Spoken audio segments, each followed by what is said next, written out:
Est-ce que le marxisme est une vérité qui lutte contre une idéologie qui serait le faux? Disons que la vérité surgit dans la lutte elle-même. Moi, je poserais la question en ces termes. C'est-à-dire, il me semble que l'un des aspects fondamentaux des penseurs les plus politiques du marxisme occidental, c'est l'idée que le conflit continue sous d'autres formes, y compris dans une société, on va dire, post-révolutionnaire. Ouais. On sait que ça a été l'une des grandes thèses de Mao, qui continue d'ailleurs certaines thèses de Lénine, c'est-à-dire que la lutte de classe continue en fait sous le socialisme.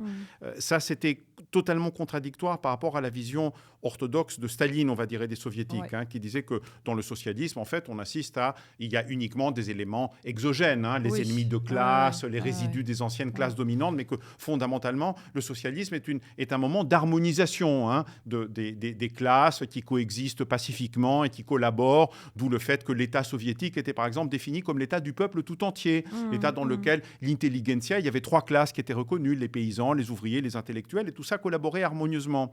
Mao dit non, sous le socialisme, la lutte des classes continue. Et Althusser, il est justement du côté de Mao. Et Sartre aussi, en fait, à sa façon, il est du côté de Mao. Je veux dire, le fait qu'après 68, il se soit rapproché des Mao n'est pas un hasard.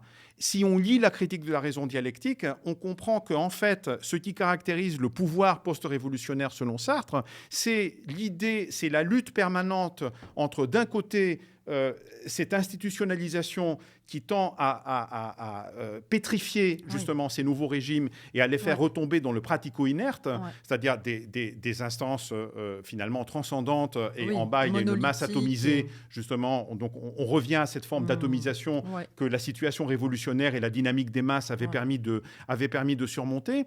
Et l'idée que justement on ne peut sortir de cette situation qu'en trouvant des moyens de sortir de cette pétrification par une réactivation du mouvement des masses par en bas, donc du mouvement de la constitution du groupe.